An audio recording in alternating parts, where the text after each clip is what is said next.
Glória a Deus. Graça e paz. Às 20 horas, essa reunião de sexta-feira e você está convidado. Glória a Deus. Você está bem? Amém. Teve uma boa tarde? Que bom. Almoçou? Que bom. Isso é ótimo, né? Almoçar é bom. Graças a Deus por isso. Muito bom. Nós temos falado aqui já há 2 domingos e vamos continuar hoje. E concluiremos isso no próximo domingo. Aliás, o próximo domingo, só um minutinho.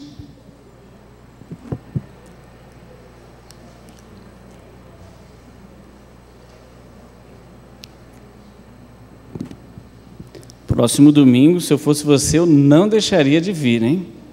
Será um domingo abençoadíssimo, cheio de coisas boas, um domingo de muitas novidades. Que bom que você está aqui, hoje e também no próximo domingo.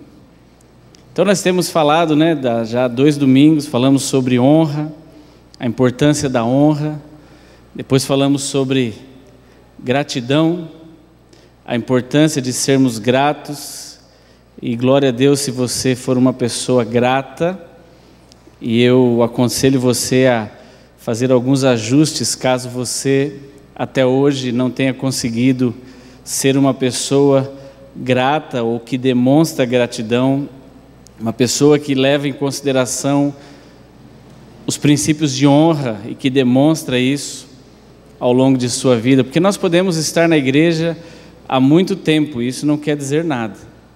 Não significa o tempo nosso de igreja ser equivalente ao tempo nosso de colocar em prática muitas coisas que a Bíblia diz, porque eu vou lhe dizer que muitas coisas do que a Bíblia diz, elas precisam ser praticadas em casa, e aí quando nós fazemos em casa, nós aprendemos na prática diária. Eu digo isso porque, como filho, durante muito tempo, as coisas que eu vi os meus pais praticando são aquelas que eu as pratico até hoje.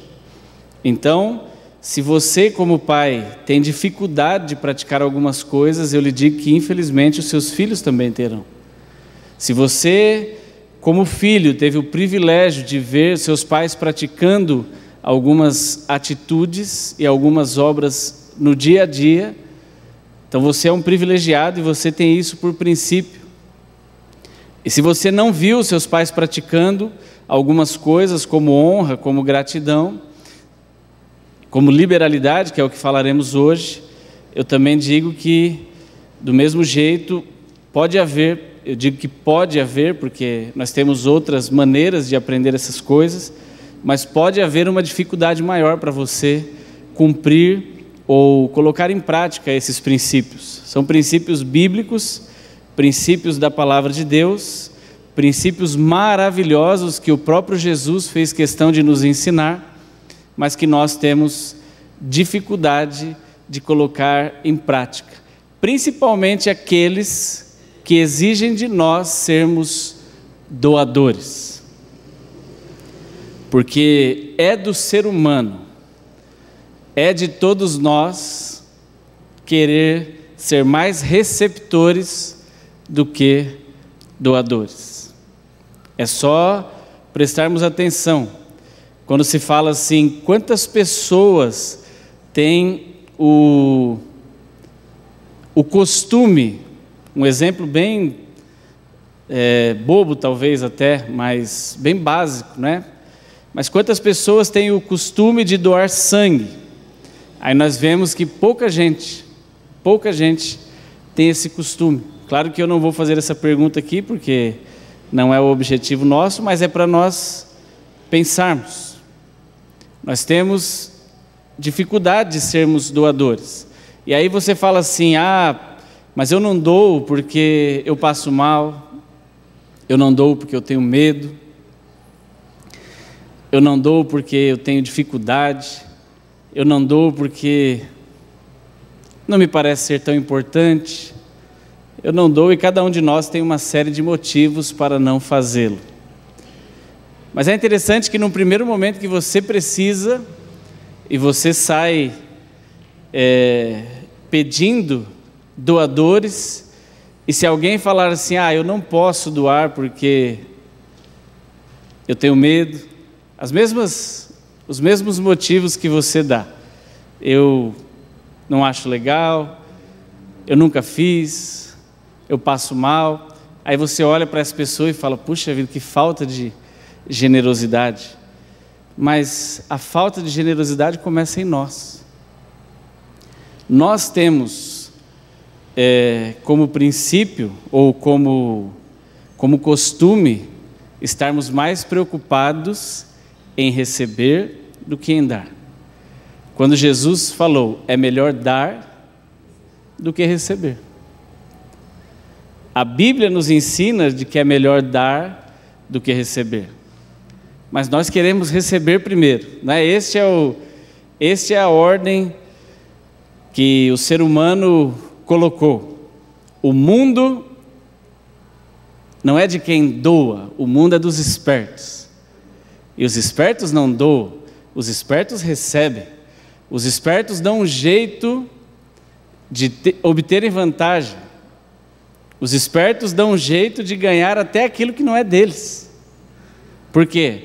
Porque é isso que o nosso inimigo quer, que nós tenhamos em mente que o mundo é dos espertos. Espertos em todos os sentidos, espertos no sentido inteligente de ser e esperto no sentido pejorativo da palavra, espertezas ilícitas. Mas graças a Deus que a Bíblia nos ensina que é melhor dar do que receber. A lei de Deus é diferente da lei dos homens. E é por isso que talvez Paulo disse ali em Coríntios que o Evangelho parece loucura para os que perecem, porque para os que perecem, a melhor maneira de você ser uma pessoa próspera e juntar dinheiro e ter milhões é fazer o quê? Guardar e guardar e guardar, e tudo que você puder recolher, guarde no seu celeiro. Hoje pela manhã, o pastor estava falando a respeito daquele homem que Jesus contou, que ele guardou, e em determinado momento ele falou assim, agora eu posso descansar, porque eu tenho para muito tempo. E aí a palavra veio para ele dizendo, louco, esta noite te pedirão a tua alma. E o que você tem guardado? Para quem será? Porque nós não entendemos o que o Evangelho quer nos ensinar. E hoje pela manhã também eu já estava com essa palavra preparada desde que eu me propus a compartilhar aqui, mas hoje o pastor nos ensinando aqui alguns princípios, e ele citou Zaqueu, e naquele momento me veio algo ao espírito a respeito de Zaqueu, e eu mudei então e queria colocar esse como texto base. Eu queria que você abrisse lá no Evangelho de Lucas, e capítulo 19, a história de Zaqueu. E olha como Deus nos ensina em todas as palavras. A Bíblia, e eu gosto de falar isso, de enfatizar, a Bíblia é um livro cheio de dicas, é um mapa do tesouro. E se você tem deixado de procurar as coisas maravilhosas que estão contidas nesse mapa, eu lhe digo que você está abrindo mão de algo maravilhoso ou de coisas maravilhosas. Aí você pode falar assim, mas eu não tenho tempo de ler a Bíblia. Meu irmão, eu vou te dar uma dica: procure tempo, encontre tempo. Hoje em dia nós temos muitas portas com que nós podemos praticar a leitura da Bíblia. Eu vou lhe dar algumas delas. A primeira e a mais óbvia é lendo mesmo. Bastante óbvio, né? Separe um tempo para você ler a Bíblia. A segunda, e não tão óbvia assim, que talvez a maioria de nós não tenha se apercebido ainda, e eu uso desse recurso: ouça a Bíblia. Ah, mas vale? Vale. O importante é a palavra vir a você. Tem como ouvir a Bíblia? Tem. Como? Aplicativos. Então você que tem um celular aí, esse smartphone bonito que você carrega para todo lado, seja no seu carro, no trem, no ônibus, no seu trabalho ou em casa, e você tem um fone de ouvido, então isso lhe permite ouvir em qualquer lugar e em qualquer momento. Ouça a Bíblia. Nós colocamos como objetivo lá em casa esse ano, não é? Lermos a Bíblia toda durante o ano. E todos os dias nós temos lá o nosso cobrador. E o nosso cobrador é o Heitor. Deixamos por ele fazer esse trabalho de cobrar-nos e lembrar-nos. Então, isso nos ajuda a estar ativos ou atentos de onde nós estamos, o quão longe nós estamos do objetivo ou quão perto nós estamos do objetivo. E eu falei para ele, a única maneira que eu tenho de conseguir garantir que eu leia 5 capítulos diários é ouvindo, e é assim que eu faço. Então eu entro no carro pela manhã e coloco lá, sequencialmente, a Bíblia em áudio. Não tem problema. Então você fica aí uma dica. Aí você tem várias maneiras, Spotify, aplicativos da Bíblia, essa que você tem no seu celular, ou você que prefere ler, leia a Bíblia. Ou você que prefere ouvir em CD, você que ainda tem o CD na sua casa, o faça. Mas o importante é que você o faça. Por quê? Porque é pela Bíblia e é pela oração que nós vamos crescer. Não tem outro jeito. Não tem outra maneira de você e eu caminharmos. Não tem outra maneira de eu e você encontrarmos aquilo que nós queremos ouvir da parte de Deus. Então, este é só um adendo aí para você utilizar, se você achar conveniente, para o seu crescimento. Amém? Muito bom. Lucas 19, de 1 a 10. Diz assim: e tendo Jesus entrado em Jericó, ia passando. Versículo 2: e eis que havia ali um homem chamado Zaqueu, e este era um chefe dos publicanos, e era rico. Versículo 3: e procurava ver quem era Jesus, e não podia, por causa da multidão, pois era de pequena estatura. Estamos lendo o Evangelho de Lucas, capítulo 19, e agora o versículo 4. E correndo adiante, subiu a uma figueira brava para o ver, porque havia de passar por ali. E quando Jesus chegou àquele lugar, olhando para cima, viu-o e disse-lhe: Zaqueu, desce depressa, porque hoje me convém pousar em tua casa. E apressando-se desceu e recebeu-o com júbilo. E vendo todos isso, murmuravam, dizendo que entrara para ser hóspede de um homem pecador. Lembra que eu falei, né? Quando diz murmuravam, arrazoavam, eles estavam fofocando, reclamando. E levantando-se Zaqueu, disse ao Senhor: Senhor, eis que dou aos pobres metade dos meus bens. E se, muito importante o termo se, e se em alguma coisa tenho defraudado alguém, o restituo quadruplicado. Versículo 9: e disse-lhe Jesus: hoje veio salvação a esta casa, pois também este é filho de Abraão.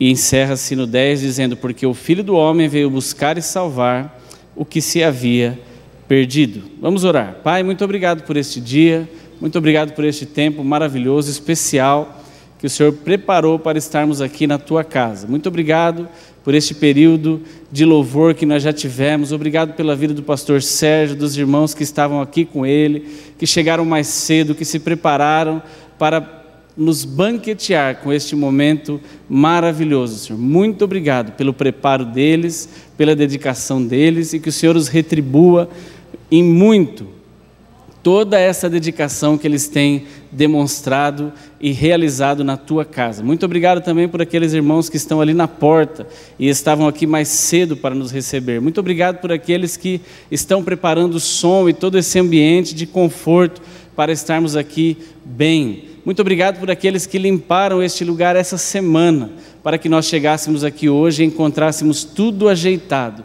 tudo limpo, tudo no lugar. Muito obrigado, Senhor, porque o Senhor tem cuidado de nós. Nós só temos motivos para te agradecer. Muito obrigado porque hoje nós pudemos almoçar e até descansar um pouco à tarde, chegarmos aqui bem para ouvirmos a tua palavra.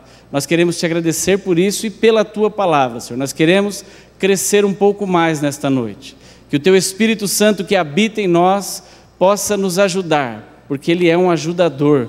Paracletos, a tua palavra diz, é o nome dele. Aquele que o Senhor enviou para ser Deus dentro de nós. Muito obrigado, Senhor, pelo teu Espírito Santo nos ajudando, nos falando daquilo que nós precisamos mudar, melhorar, para que possamos crescer e ser cada vez mais parecidos contigo.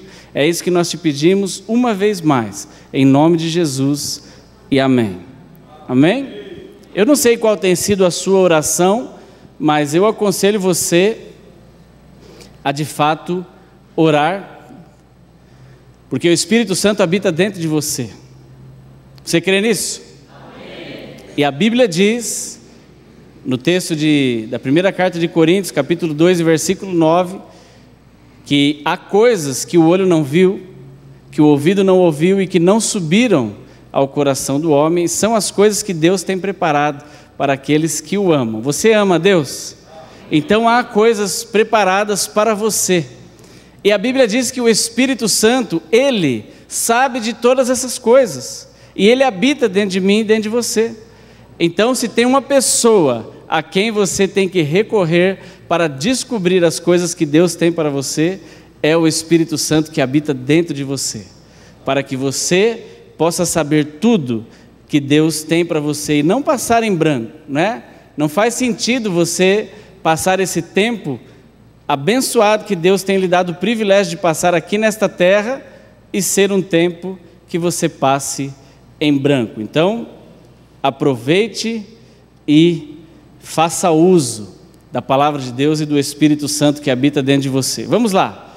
A Bíblia diz então que Jesus estava passando naquele lugar e encontrou Zaqueu. Zaqueu o encontrou. Mas o que me chama a atenção aqui nesse texto é que quando Zaqueu percebeu a mudança através de Jesus, e a Bíblia diz aqui que ele era um homem rico, portanto, tinha muitas coisas, seja ela em dinheiro ou em bens, Zaqueu prontamente, Jesus não falou nada a respeito de dinheiro, e Zaqueu prontamente falou: Senhor, eis que dou aos pobres metade dos meus bens. É o que está escrito na sua Bíblia? Metade dos meus bens significa metade de tudo que eu tenho. Se é terreno, eu dou metade. Se é casa, eu dou metade. Se é carro, eu dou metade. Se é dinheiro no banco, eu dou metade. É o que ele falou aqui. E se, não significa que ele estava defraudando alguém, mas ele falou: e se porventura, além disso, eu estiver defraudando alguém daqui para trás, eu vou restituir essa pessoa a quem eu defraudei 4 vezes mais, ou quadruplicado, 4 vezes sobre aquilo que eu tirei dela de maneira ilícita.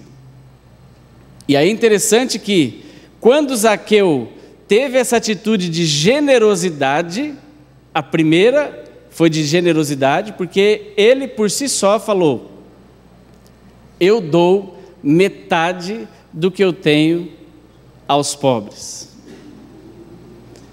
A partir dessa atitude, Jesus falou: hoje veio salvação a esta casa.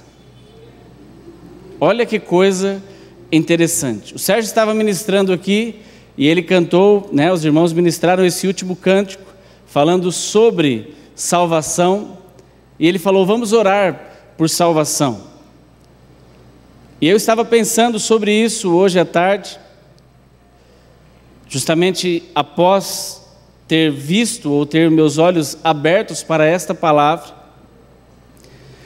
e me veio algo que eu preciso compartilhar com você para o seu crescimento. Nós, como eu já disse aqui, eu repito, nem todos me conhecem, talvez você esteja aqui pela primeira vez ou não seja tão frequente, ou você esteja nos ouvindo pela primeira vez, mas nós estamos aqui neste lugar há pouco mais de 30 anos. Chegamos aqui, eu ainda era criança, tinha 9 anos de idade. Hoje eu tenho 45. Então, nós chegamos aqui neste lugar, a minha família se converteu depois de um tempo que nós estávamos ouvindo aqui a palavra de Deus através dos nossos pastores, pastor Disseu, irmã Ruth, e tantos irmãos que passaram pela nossa casa. E mais do que meu pai, a minha mãe teve bastante dificuldade, principalmente por causa ela era muito religiosa, muito devota às questões de idolatria. Então ela teve bastante dificuldade num primeiro momento, mas de tanto ela ouvir a palavra, ela se converteu. E este processo deve ter durado entre 1 e 2 anos, enfim. Mas a nossa casa, então, chegou salvação, não é?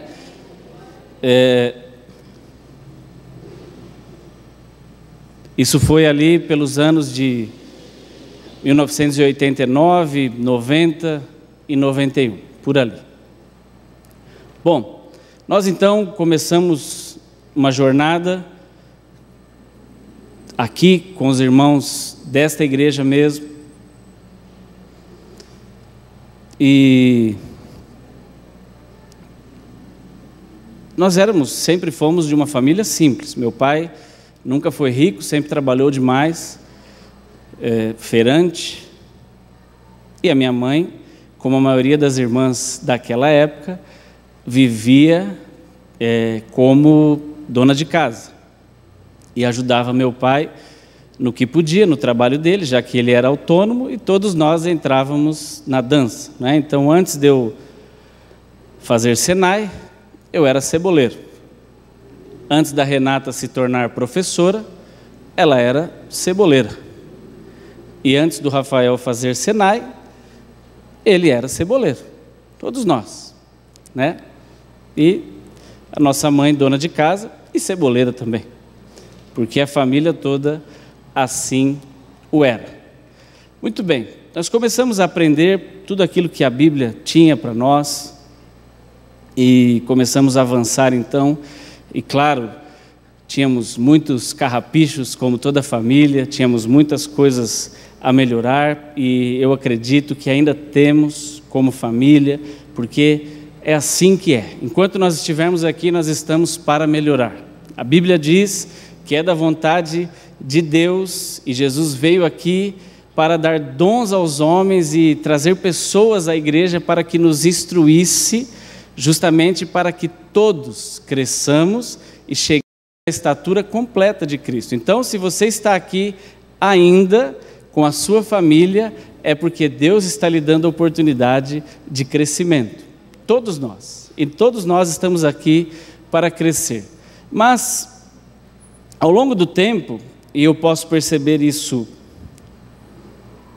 claramente hoje,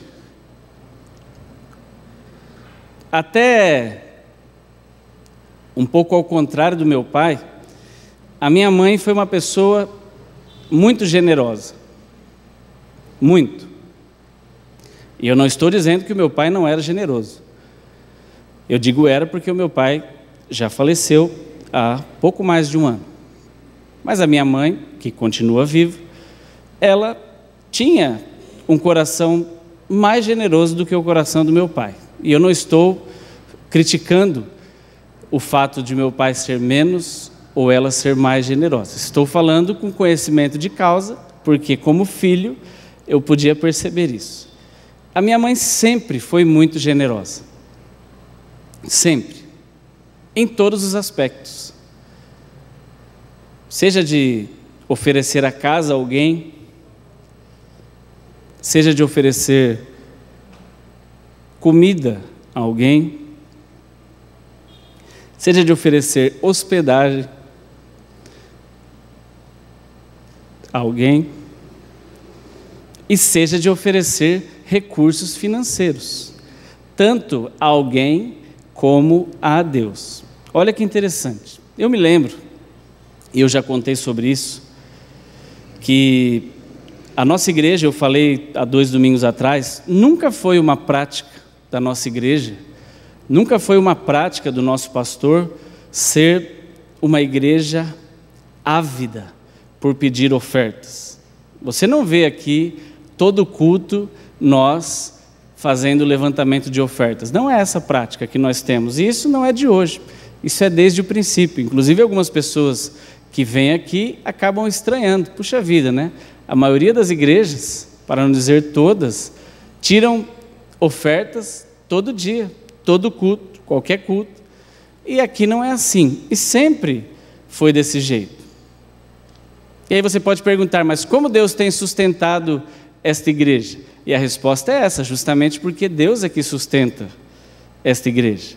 E Deus sustenta através das pessoas que aqui estão e são generosas, porque entendem, pelo ensinamento da palavra, que devem ser generosas. Mas isso não precisa de apelo, não precisa de ficarmos aqui rasgando as vestes e chorando e mostrando a conta e falando que no final do mês não vai dar para pagar o aluguel ou não vai dar para honrar os compromissos porque a igreja não tem ofertado. Mas acreditamos que o próprio Deus, através do Espírito Santo que habita em nós, Ele convence as pessoas de tudo que elas precisam fazer, inclusive ser generosos.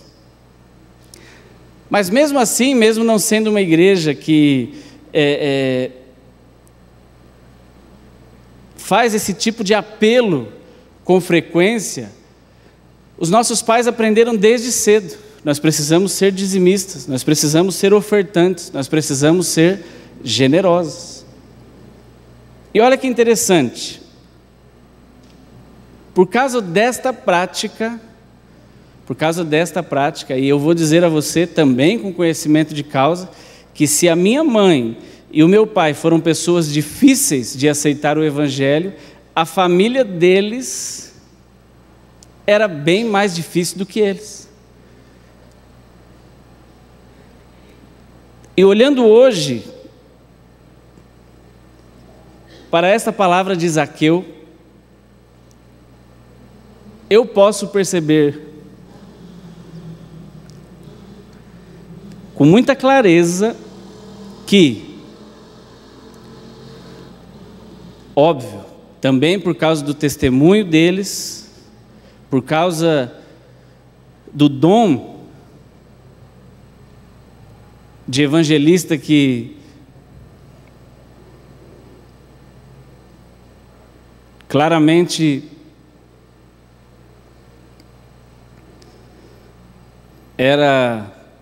foi um ofício do meu pai,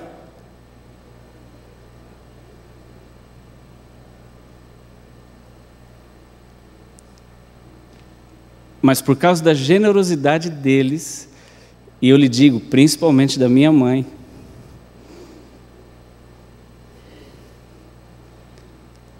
eu não vou lhe afirmar que 100%,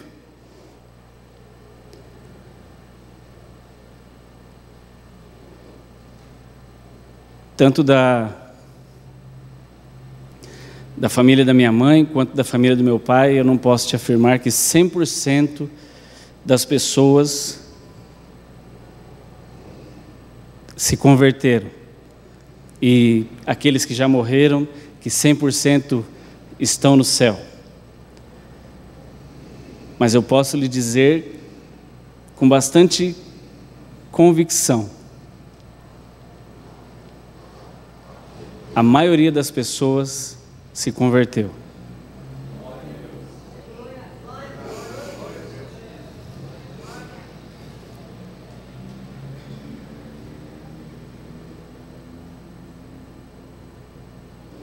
Isso não só os irmãos do meu pai, os irmãos da minha mãe,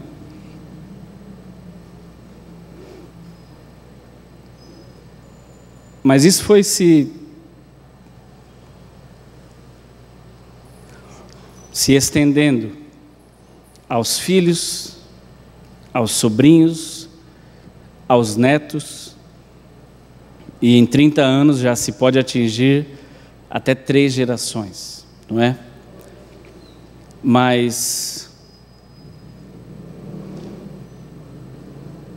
se você tem orado por salvação na tua casa, ou se você hoje, pelo apelo do pastor Sérgio que estava aqui ministrando o louvor, orou por salvação na sua casa e na sua família, eu lhe digo que uma das chaves mais poderosas para que haja conversão e transformação da sua casa é a sua generosidade.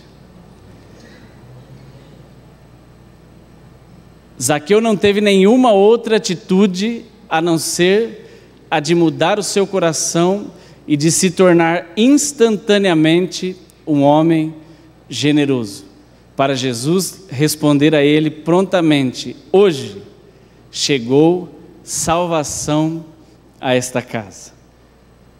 Nós não sabemos a continuidade da história da vida de Zaqueu, e também Jesus não falou: hoje chegou salvação para Zaqueu. Jesus falou: hoje chegou salvação para esta casa. E nós podemos entender para esta casa, para esta família. Talvez você e eu possamos aprender nesta noite com este homem, com essa história, de que se nós temos tido dificuldade na nossa vida, é porque uma das coisas que está nos faltando é generosidade. Por que eu estou falando sobre generosidade? Porque a palavra liberalidade, que é aquilo sobre o que eu falei que ia falar, significa exatamente o ato de ser generoso. Não orna, como eu já disse nos outros domingos, não combina um crente que não tenha em seu coração, ou que não esteja no seu desenvolvimento, desenvolvendo também liberalidade, ou generosidade, que é um termo mais conhecido por nós. Nós como crentes, e Paulo falou, desenvolvei, isso está escrito lá em Filipenses, desenvolvei a vossa salvação. O que significa desenvolver? Todos os dias estarmos sendo melhorados dentro do processo da salvação. Porque quando você diz que chegou na igreja, aceitou Jesus, levantou a sua mão, creu no seu coração e confessou com a sua boca, ali sim você recebeu o Espírito Santo. A partir daquele momento, a Bíblia diz que o seu nome, nós cremos nisso, foi escrito no livro da vida. Você está salvo. Amém. Mas não é só isso. Porque se fosse só isso, você e eu estaríamos dentro de um processo que a Bíblia diz: salvo apenas como que pelo fogo, salvo apenas do inferno. E não é esse o objetivo de Deus para nós. O objetivo de Deus para nós é que você e eu sejamos filhos, e através desta paternidade de Deus exercida sobre a sua vida, e você como filho, vivendo aqui nesta terra, você é um embaixador do reino de Deus e dá testemunho, dá exemplo de uma pessoa diferente, de uma pessoa que não é como as outras qualquer. Você é alguém especial. Você carrega dentro de você a glória de Deus. Você carrega dentro de você a presença de Deus. E se você tem dúvidas de o quanto isso é importante, eu lhe dou o exemplo lá do Antigo Testamento, quando a presença de Deus ela não estava dentro das pessoas, mas a presença de Deus ela estava dentro de uma arca, dentro de um baú. E a Bíblia diz que em determinado momento essa arca com a presença de Deus ficou dentro da casa de um homem. Não por muito tempo, por 3 meses. O nome deste homem é Obed-Edom. Essa história está escrita lá no livro de Samuel. E a arca de Deus ficou na casa deste homem, e por causa da presença de Deus ter ficado ali 2 ou 3 meses, é o que está escrito ali no texto, ele prosperou sobremaneira. Tudo na vida dele deu mais certo naquele período, porque a presença de Deus esteve por um tempo na casa dele. Olha que coisa maravilhosa. Naquele tempo, a presença de Deus estava contida dentro de uma caixa, como eu acabei de falar. Mas como você tem ouvido aqui muitas vezes, você hoje e eu também vivemos em um novo tempo. Vivemos em uma nova dispensação, onde a presença de Deus, ela não está aqui na igreja, ela não está em uma sala aqui de trás, ela não está restrita e separada de nós por um véu, mas a presença de Deus, ela está exatamente dentro de você, através do Espírito Santo. E a presença de Deus dentro de mim, dentro de você, ela não pode ser algo que não traz transformação. Ela não pode ser algo que mantém a mim e a você como pessoas normais, como pessoas comuns. Ela nos faz ser pessoas diferentes. Ela nos faz ser pessoas melhoradas. Ela nos faz ser pessoas mais evoluídas do que os outros. Porque os outros não têm este poder dentro de nós. E há um poder, a Bíblia diz que há um poder. Em João 1,12 diz: mas a todos quantos o receberam, ele lhes deu o poder de serem chamados seus filhos. Então, meu irmão, há um poder dentro de você.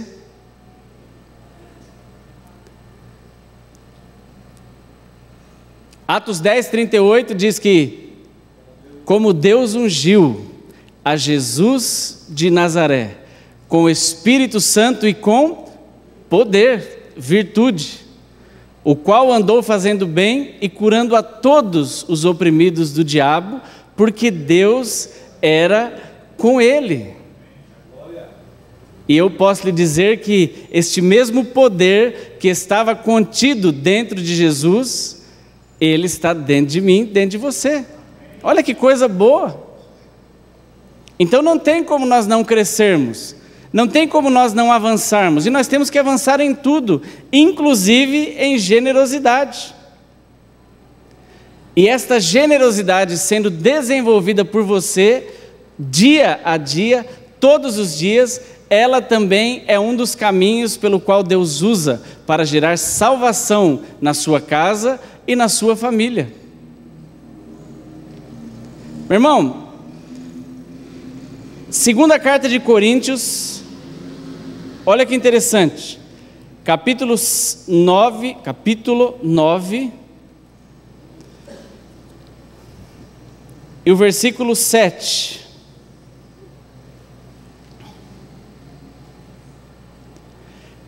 Diz assim,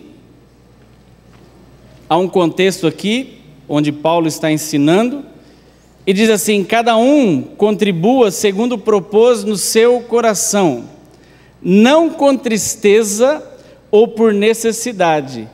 E aí ele encerra o versículo dizendo: porque Deus ama ao que dá com alegria.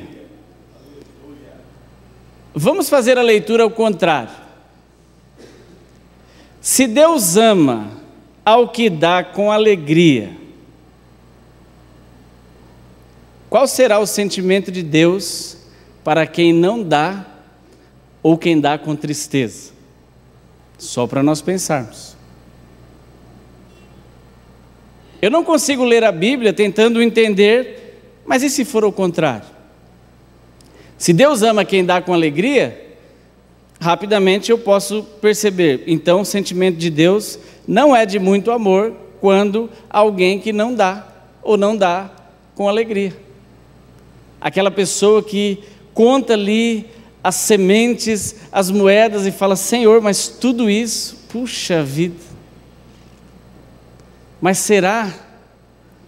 Porque não há generosidade na sua atitude se você e eu fazemos assim.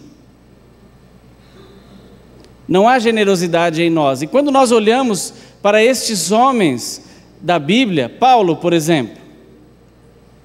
Será que Paulo foi um homem generoso? A Bíblia diz que Paulo abriu mão da sua própria vida para viver em favor do Evangelho. Será que Paulo prosperou na sua caminhada? Eu lhe asseguro com toda certeza, porque eu entendo e eu já compartilhei com você que prosperidade não é ser rico, prosperidade é ter uma vida que dá certo. Vamos olhar para o que a Bíblia diz. Bem-aventurado o varão que não anda segundo o conselho dos ímpios, não se assenta na roda dos escarnecedores, não se detém no caminho dos pecadores, antes tem o seu prazer na lei do Senhor, e na sua lei medita de dia e de noite. Pois será como uma árvore plantada junto a ribeiros de águas, a qual dá o seu fruto na estação própria e cujas folhas não caem, e tudo o quanto fizer prosperará, vai dar certo. E aí eu lhe pergunto, o que é dar certo? Dar certo é você ter uma vida bem vivida aqui neste lugar. Uma vida bem vivida significa ser rico e milionário? Não. Sabe por quê? Porque o meu pai, esse mês que eu falei para você, que foi ceboleiro durante toda a sua profissão e a sua vida de trabalho, em determinado momento ele se aposentou até cedo. E ele viveu os últimos 20 ou 25 anos de sua vida servindo ao reino de Deus. O meu pai vivia, meu irmão, os últimos 20 anos da vida dele com 2 salários.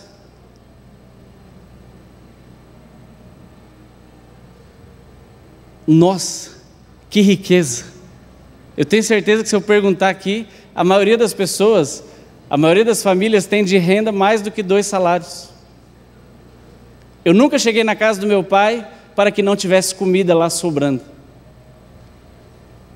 Eu não me lembro de um ano em que ele não pôde viajar para visitar os seus parentes. O meu pai foi para Israel. Eu nunca fui. As viagens internacionais que Deus tem me dado a graça de fazer é pela empresa. Quem paga é a empresa, eu não pago nada. Mas o meu pai viajou com os recursos dele. E eu fico pensando, que recursos dele? Enquanto ele esteve aqui, ele sempre tinha um carro, com os recursos próprios. E eu fico pensando, quais recursos próprios? E aí eu poderia pensar assim e compartilhar isso com você. Puxa, isso é prosperidade? Prosperidade seria se ao meu pai morrer, ele tivesse deixado para nós uma herança de milhões. E aí quando ele morreu e nós fomos olhar nas contas, hoje inclusive o pastor falou a respeito dos homens que morrem e não deixam nada escrito, não é?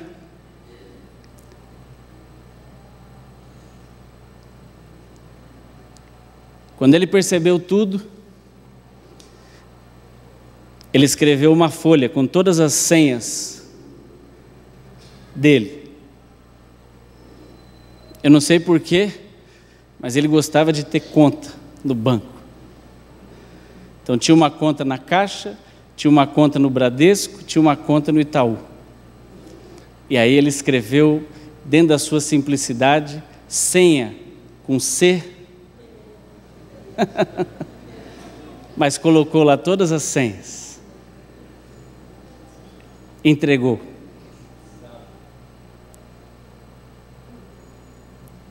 Falou para mim, vamos lá no escritório dos Girassóis para você poder assinar. Aí quando tudo aconteceu, nós fomos correr atrás, né? Fui nos bancos. Falei, agora é a hora da verdade. Cheguei na caixa, esperei 2 horas junto com a minha mãe na fila, e quando chegou a nossa vez, eu falei, vim aqui consultar a conta do meu pai, que faleceu. Ele falou, pois não, tem aí os documentos? Tem, está aqui, minha mãe está aqui, tudo certinho. Ele olhou e falou, você quer encerrar, quer sacar tudo, o que você quer fazer? Falei, vamos sacar tudo, né? Então tá bom. Tem R$1,33. Falei, vamos deixar essa conta aí. Falei para minha mãe, vamos no Bradesco. Aí fomos no Bradesco. Esperamos na fila e entramos, chegou a nossa vez, contei a mesma história. Aí falou, quer sacar tudo? Falei, vamos sacar tudo. Quanto tem? R$200. Melhorou. E aí no Itaú, como eu já estava ajudando meu pai com a questão da aposentadoria desse, eu já tinha no aplicativo e esse eu já sabia que eram R$8. Que benção. E aí eu poderia olhar aquilo e falar, puxa vida, né?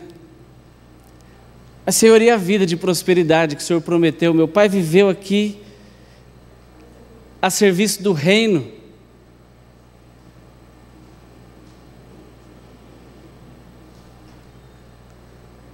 Não faltou nada.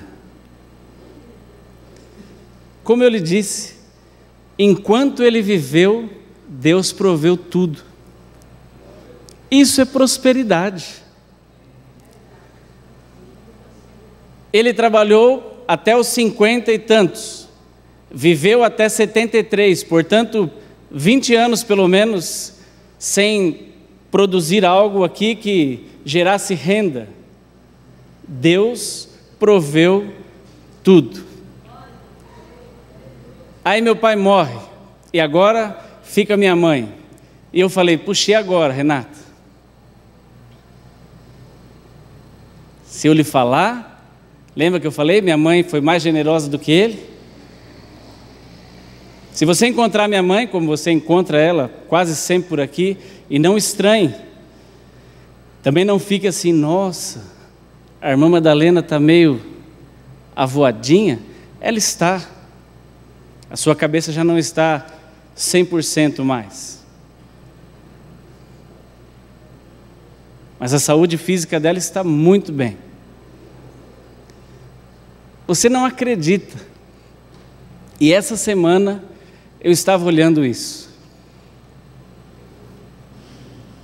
O salário da minha mãe, que não tinha nada de salário até meu pai morrer,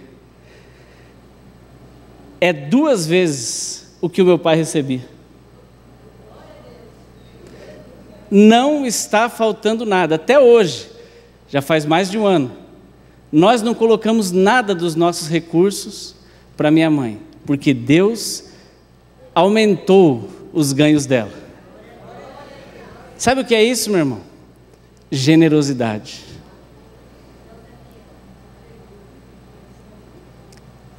Tudo tem sido provido com os recursos de Deus para ela.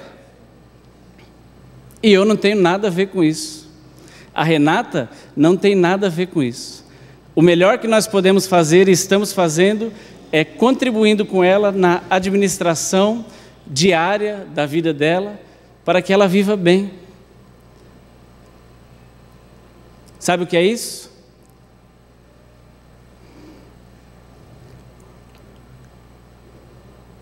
Generosidade.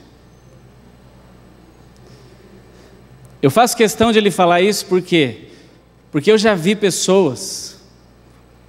Outro dia eu fiquei triste ao saber de um homem que foi meu gerente durante pelo menos 10 anos, onde em um dos meus trabalhos, e ele já era um senhor de idade quando estava produzindo ali, trabalhando, mas ele se aposentou e saiu do mercado de trabalho e morreu há poucos anos.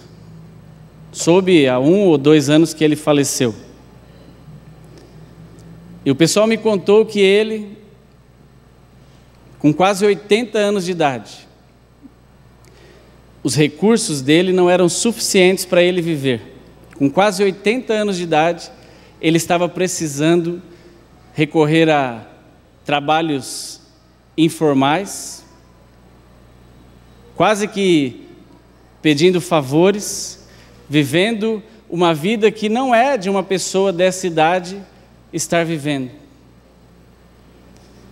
E aí eu olho para essa situação que eu acabei de contar para vocês, e eu posso olhar para a palavra de Deus e ver que na generosidade, a provisão de Deus para as nossas vidas.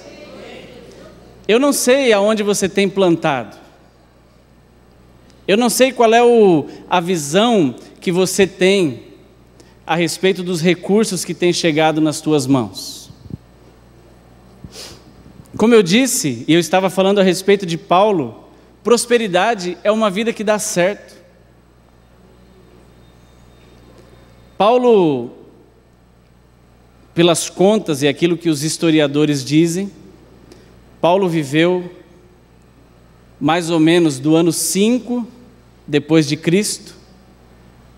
Você sabe que o calendário começa a ser contado a partir do ano 0 de Jesus.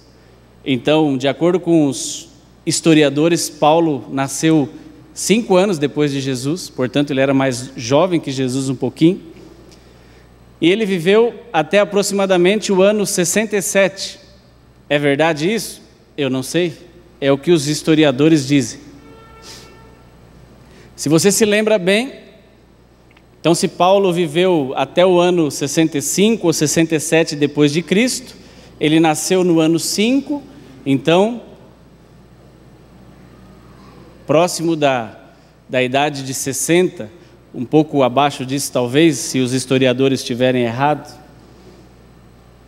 Paulo se converteu, a Bíblia não dá os detalhes exatos sobre isso, mas talvez 1 ou 2 anos depois de que Jesus já tinha sido assunto aos céus.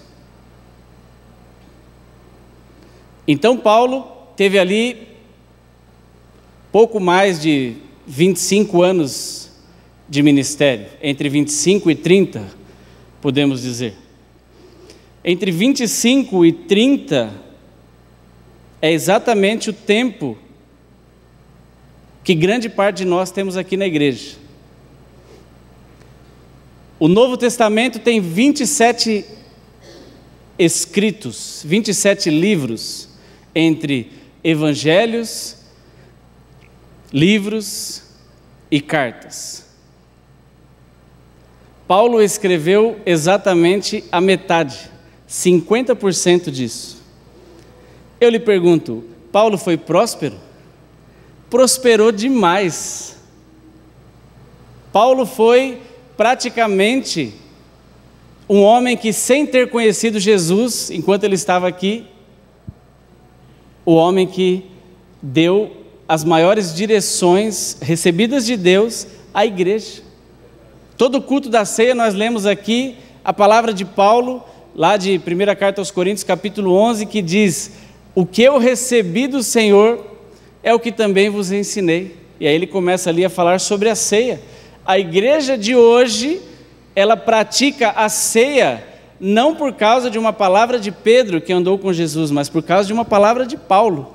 Eu lhe pergunto, hoje, 2000 anos depois de que esse homem esteve aqui, nós, a igreja, em sua maioria, vive principalmente por causa das palavras deste homem. Será que ele foi próspero? Foi demais. E eu lhe pergunto, ele foi generoso? Foi muito, porque ele deu a vida dele em favor da igreja. Será que Paulo salvou pessoas através de sua vida?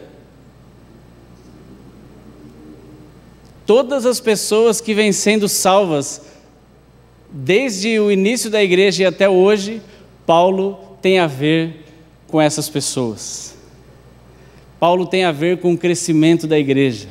Paulo tem a ver comigo e com você, porque foi exatamente a ele que Deus usou para vir até nós as maiores instruções que estão registradas na palavra de Deus.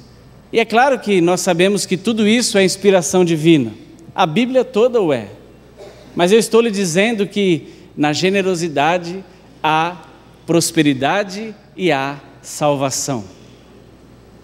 Quer dar certo? Quer prosperar? Quer avançar? Tem atitude generosa. Vamos olhar para o Antigo Testamento, Abraão, Davi, homens que prosperaram, não é? Talvez dos mais prósperos do Antigo Testamento. Homens que foram generosos. Abraão poderia avançar e se preocupar só com ele. A Bíblia faz questão de registrar Abraão tendo uma conversa difícil com Deus, até meio envergonhado por estar intercedendo em favor da vida de seu sobrinho, a ponto de falar: Senhor, se tiverem 50 naquele lugar, o Senhor tem misericórdia? E Deus respondeu: claro. E aí Abraão: Senhor, eu vou ser um pouco mais ousado, e começa ali a ter uma indagação com Deus, até que ele chega e falar: se tiver só 10. E Deus fala: ainda assim eu terei misericórdia deles. Então Abraão poderia escapar pela vida dele, mas ele foi um homem generoso. A Bíblia diz que Abraão, quando encontrou Melquisedeque, lhe ofereceu o dízimo de tudo. Irmão, nós falamos sobre honra, nós falamos sobre gratidão, e eu estou lhe falando hoje sobre liberalidade, generosidade. Eu tenho certeza que se você está aqui, se você tem vivido, e eu não sei se você tem vivido bem, se você não tem vivido bem, mas você tem vivido. Os recursos de alguma maneira estão chegando nas suas mãos. E se você aceita um conselho bíblico nesta noite, não coma todas as sementes que têm chegado às suas mãos. Seja uma pessoa que pratica honra. Seja uma pessoa que pratica gratidão. Seja uma pessoa que pratica generosidade.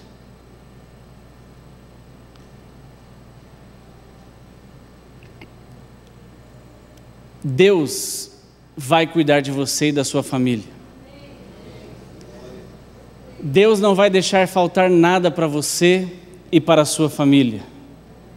Porque nós acabamos de ler aqui, Deus ama quem é generoso. Deus ama quem dá com alegria.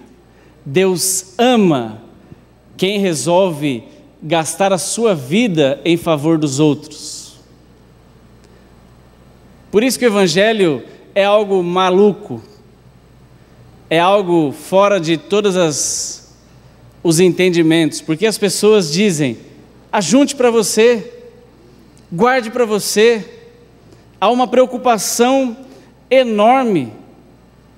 Eu fico vendo, outro dia conversando com alguns amigos, e a maioria deles mais velhos do que eu, e eles desesperados. O que eu vou fazer quando eu me aposentar? O que eu vou fazer? Como eu vou juntar recursos para que eu possa viver o resto de minha vida depois que eu parar de trabalhar? Como é que eu vou conseguir viver e manter o meu padrão de vida? Como é que eu consigo juntar 1 milhão, 2 milhões? Porque se eu conseguir ter 1 milhão na minha conta, então assim eu consigo um rendimento que vai me fazer ter um salário mensal de X ou 2X. As pessoas estão ficando ansiosas e depressivas, perdendo o cabelo, perdendo noites de sono, preocupados em como eu vou garantir a minha aposentadoria. E eu não consigo olhar para essas pessoas falando isso e olhar para aquilo que eu vi na minha casa e falei, ué, quem é que está certo? Quem entrega a sua vida em favor do reino e vive uma vida sem ter falta de nada, ou alguém que desde os primeiros anos está desesperado para que consiga, talvez, viver uma vida sem ter falta de nada? Eu prefiro, mais uma vez, seguir o exemplo do meu pai. Porque eu falo, puxa vida, esses homens estão se matando, estão desesperados para ver se, ao final de sua vida, eles conseguem ter um salário para manter um padrão razoável. Eu pude testemunhar alguém que viveu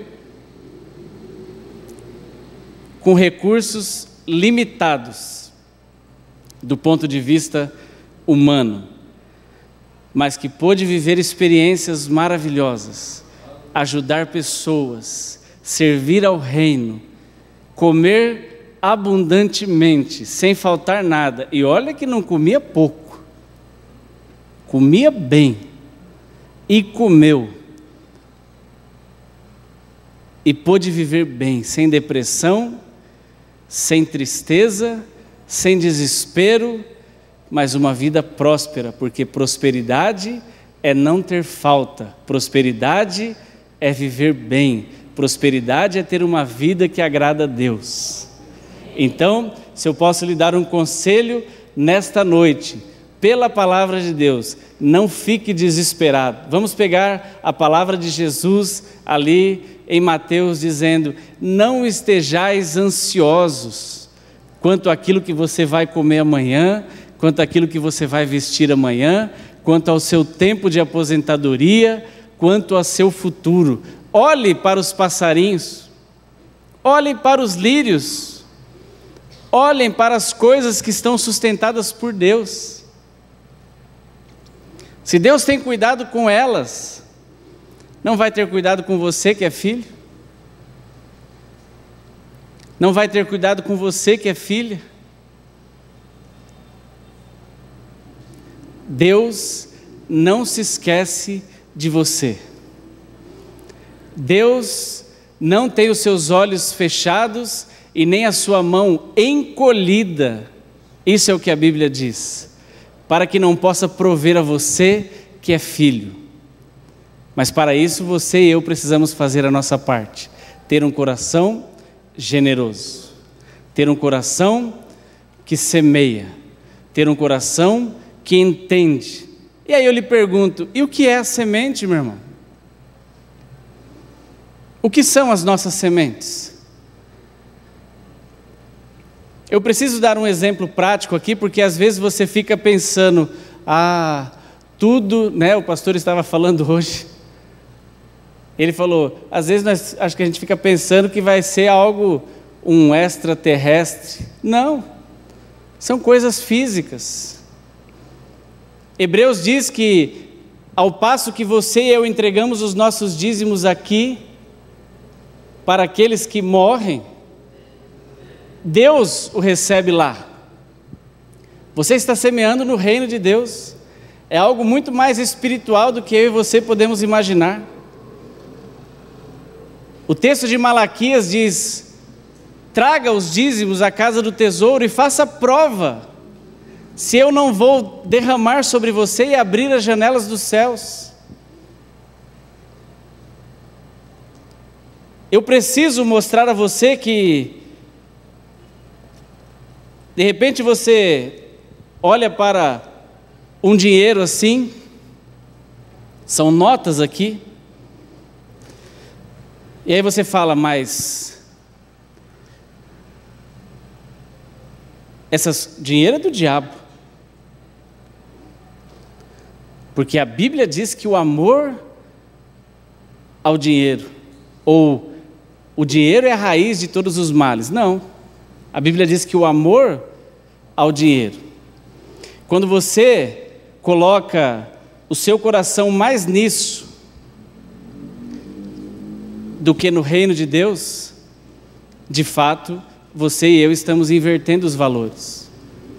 Nós não podemos achar que é mais importante o dinheiro do que as pessoas. Nós não podemos achar que é mais importante o cargo do que as pessoas. Você e eu temos que honrar, ser gratos e ser generosos com qualquer pessoa, com os pastores e com os irmãos simples, com os donos das empresas e com as pessoas da limpeza, com as pessoas de mais alto cargo e com as pessoas de mais baixo cargo, com as pessoas que aos teus olhos são as pessoas mais importantes e com as pessoas que aos teus olhos são as pessoas mais simples.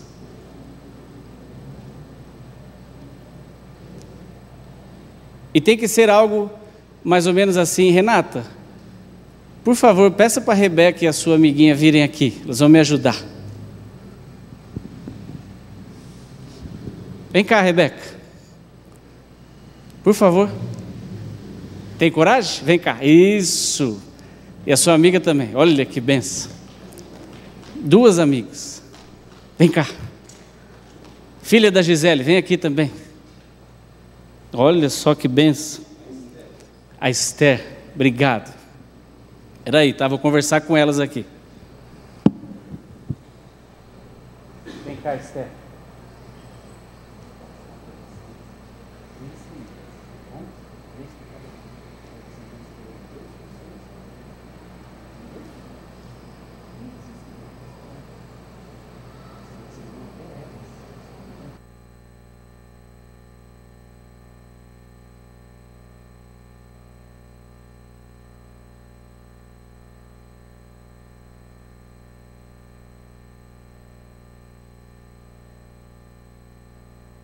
Muito bom. Pode ir, pode escolher. Olha só, é assim. Essas são as sementes que Deus tem colocado nas tuas mãos. Pode ser lá de trás, pode ser aqui da frente. Olha como criança é legal. Olha, parabéns, você que ganhou uma semente. Obrigado. Quem ganhou uma semente aí? Olha que bênção, hein? Glória a Deus. É assim. Ganhou 2. Que bênção. Eu posso lhe dar uma dica, você que ganhou a semente? Você não precisa comer. Você pode semear também. Se você quiser, a semente é sua. Deus te deu. Faça igual a Francisca, ganhou 2 e já repassou. Olha que bênção. Meu irmão, como que você pode abençoar outras pessoas? Eu lhe pergunto, comendo a semente que Deus tem feito chegar às tuas mãos? Não, sendo generoso. Você recebe um tanto de semente. Eu não sei qual é a quantidade de semente que Deus tem feito chegar às tuas mãos. Aí você pode olhar para mim e falar assim, não, mas Deus não está me fazendo chegar nada. Quem faz é o meu patrão e ele é um mão de vaca que você não faz ideia, porque a semente vem sempre menos do que eu preciso. Não, a primeira coisa que você precisa mudar é o seu pensamento. Quem lhe dá o seu recurso não é o seu patrão e não é a sua empresa. Quem lhe dá o seu recurso é Deus. Quem lhe dá as sementes que chegam na sua mão não é o governo, não é o presidente. Pare de ser bobo. É Deus. Quem lhe dá a semente que tem chegado nas suas mãos não é o pastor Disseu, é Deus. A primeira coisa que você tem que entender é isso. Você entende? É Deus. Se Deus tem feito chegar nas tuas mãos as sementes que têm chegado, a primeira coisa que você tem que fazer é olhar para elas e ser grato. Falar, Senhor, muito obrigado pelas sementes que estão chegando nas minhas mãos. Seja grato.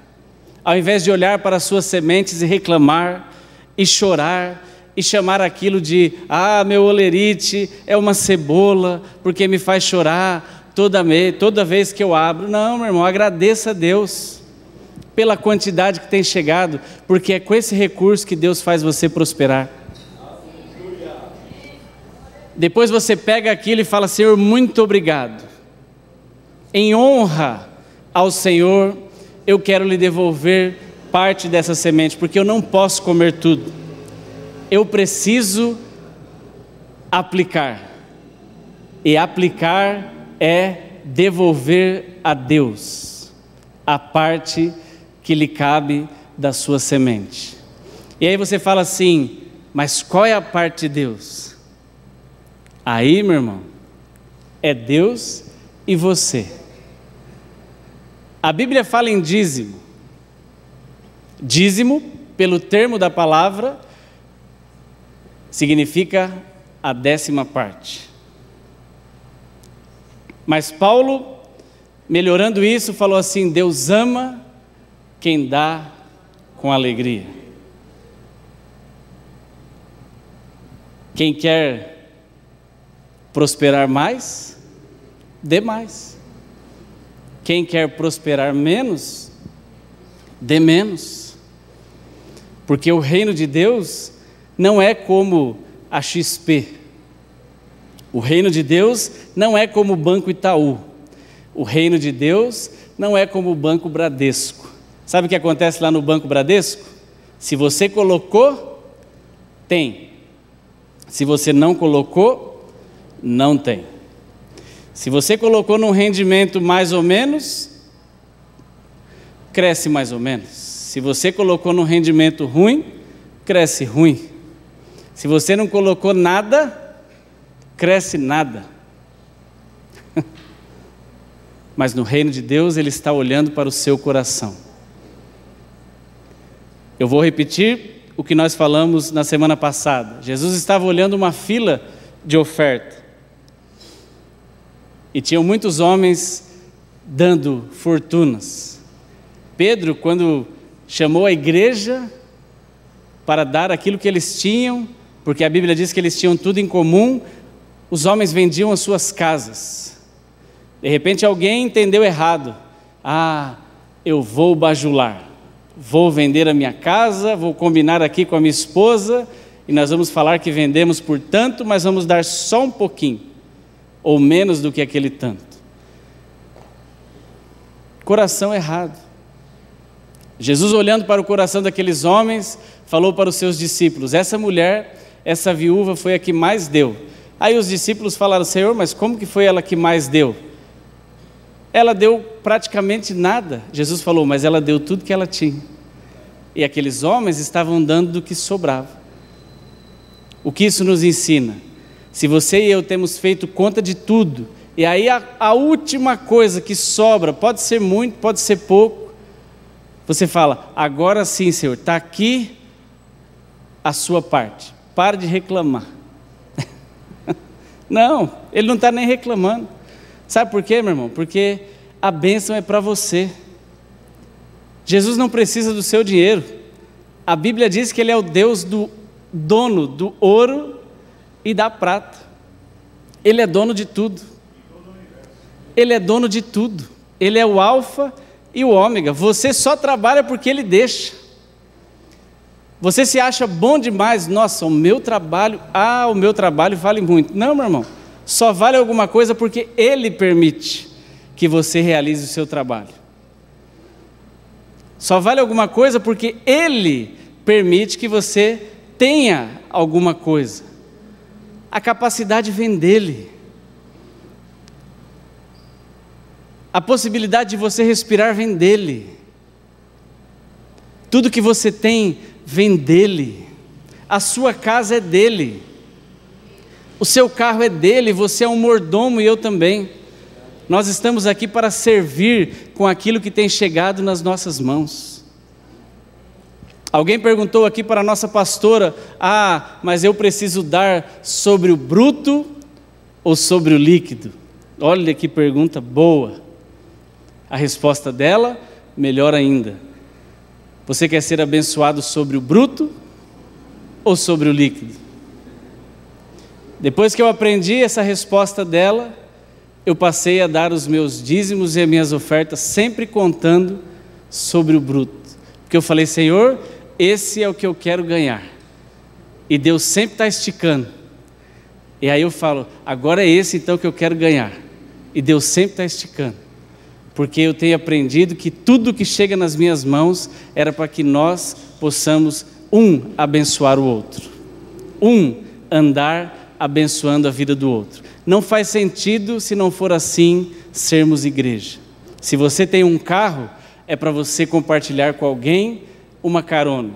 Se você tem uma casa, é para você compartilhar com alguém um teto. Se você tem condições de ter um cobertor a mais, é para você compartilhar com alguém que não tem.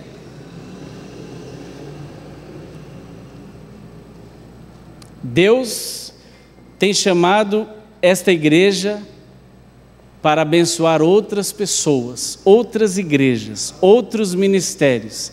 Essa igreja, eu tenho dito isso e eu continuo afirmando, apesar de algumas pessoas quererem me tolir desta minha frase, mas essa igreja é uma igreja próspera. A prosperidade de Deus está sobre nós. A prosperidade de Deus vem sobre a vida dos nossos pastores.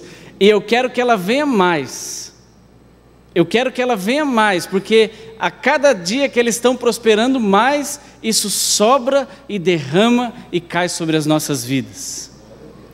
E todos nós vamos prosperando junto. Para que prosperar? Para ficarmos ricos, gordos e inchados? Não, para alcançarmos mais pessoas e fazermos outras pessoas também experimentarem desta mesma vida que Deus tem trazido a todos nós. Se não tem faltado nada na sua mesa, eu lhe digo, a prosperidade de Deus está sobre você. Se você tem vivido aqui bem, tem podido dormir e acordar e agradecer a Deus porque Ele tem te sustentado, eu lhe afirmo, a prosperidade de Deus está sobre a sua vida.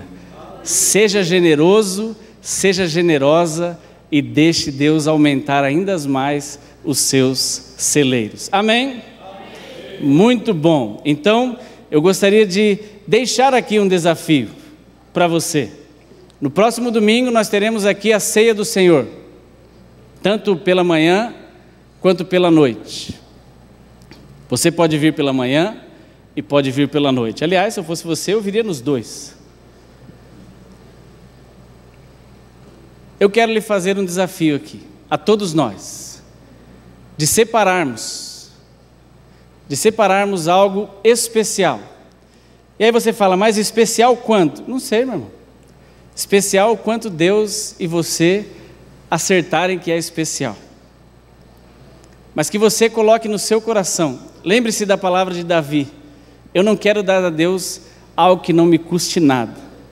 Lembre-se sobre essas 3 ministrações que nós fizemos aqui, honra, gratidão e liberalidade, ou generosidade se você preferir.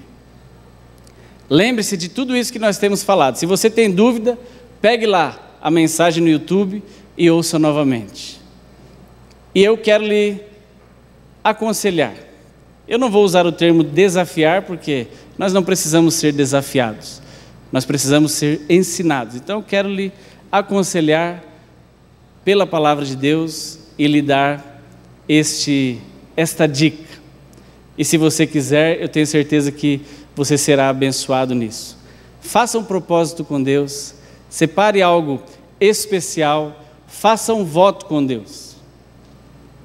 E na próxima semana eu lhe convido a você ofertar. Ninguém precisa saber de nada. Você não precisa falar com ninguém, você precisa acertar você, Deus e a sua família. Seu marido, a sua esposa. Nós já tivemos testemunhos maravilhosos aqui nos outros anos, e eu quero lhe pedir isso, quando você começar a ver resultados, que você, vou usar aqui a frase do pastor José Pereira, volte e conte, testemunhe, porque outras pessoas serão abençoadas através do seu testemunho. Então, se você aceita o meu convite, não tenha isso como um desafio, mas sim como um convite, na próxima semana, durante a ceia, nós estaremos colocando isso em prática. Eu quero lhe convidar a participar disso de maneira especial, e eu tenho certeza que você será muito abençoado por essa prática. Vamos ficar em pé, eu gostaria de orar com você. Pai, muito obrigado por este tempo, muito obrigado pela Tua palavra, muito obrigado por tudo que o Senhor tem feito nas nossas vidas, Senhor. Nós queremos Te agradecer, Senhor, porque o Senhor tem cuidado de nós. Eu tenho podido ver o Seu cuidado na minha casa desde muito cedo, Senhor. Muito obrigado, Pai, muito obrigado. Muito obrigado pelo aprendizado sobre honra, sobre gratidão e sobre generosidade que chegou à minha vida logo cedo pela vida dos meus pais. E eu tenho certeza que chegou na vida deles logo há muito tempo pela vida dos nossos pastores. Então, eu quero Te agradecer pela vida dos nossos líderes. Senhor, que nesta noite a Tua palavra possa entrar em nossos corações aqui e encontrar em nós uma terra boa, para que nós possamos ter ouvido e também compreendido aquilo que a Tua palavra nos diz. Que durante essa semana o Senhor possa colocar no nosso coração exatamente aquilo que nós precisamos fazer. Não como uma troca, não como uma barganha, mas como a Tua palavra diz, para podermos perceber que o Senhor abre sobre as nossas vidas as janelas dos céus. Senhor, se há alguém aqui precisando de provisão, nós queremos declarar provisão sobre a vida desta pessoa. Se há alguém aqui precisando de uma porta de emprego, nós queremos declarar portas de emprego sendo abertas, Pai. E nós Te agradecemos pela prosperidade desta igreja, Senhor, pela sobra desta igreja, porque sempre as contas têm fechado. E nós Te agradecemos porque o Senhor não tem deixado faltar em nada. Nós temos sido abençoadores, é assim que nós queremos continuar sendo. Muito obrigado por este princípio de generosidade que está sobre este lugar. E nós Te agradecemos em nome de Jesus e amém. Amém? Glória a Deus. Tome o seu lugar um pouco mais, graça e paz.